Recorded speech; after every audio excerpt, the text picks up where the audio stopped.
Drama serial چال باز کی آنے والی قسط میں ہم دیکھیں گے کہ عائزہ عنایہ کے کمرے میں آئے گی اور عنایہ کو ٹشو دیتے ہوئے بڑے غرور سے کہے گی کہ آج جو کچھ ہوا اس سے تمہیں اندازہ تو ہو ہی گیا ہوگا کہ تمہارا اور میرا کوئی مقابلہ نہیں ہے۔ اس کے جواب میں عنایہ کہے گی کہ ٹشو تو زندہ لوگوں کو دیے جاتے ہیں،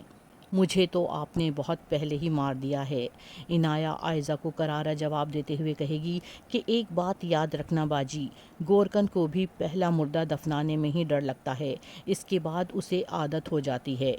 اور پھر جب ایشل کے گھر سے کچھ سامان آئے گا تو یہاں پر بھی عائزہ چپ نہیں رہے گی اور ایشل سے کہے گی کہ اب اگر تمہیں کچھ چاہیے ہی تھا تو عاشر سے کہہ دیتی، اس طرح میکے والوں سے مانگنا اچھا لگتا ہے کیا؟ جس پر ایشل عائزہ سے کہے گی کہ بھابھی پلیز آپ میرے معاملات میں انٹرفیئر نہ کیا کریں، میرے گھر سے کیا آئے گا اور کیا نہیں اب یہ آپ مجھے نہیں بتائیں گی۔ اور ایشل کا یہ جواب سن کر عائزہ اب اسے سبق سکھانے کے لیے اسد کے پاس جائے گی اور اسد کو ساری بات بتاتے ہوئے کہے گی کہ ایشل نے اپنے میکے سے سامان منگوایا ہے، جس پر اسد کہے گا کہ میں عاشر سے بات کروں گا، مجھے اپنے بھائیوں پر پورا بھروسہ ہے، وہ میرا مان نہیں توڑیں گے۔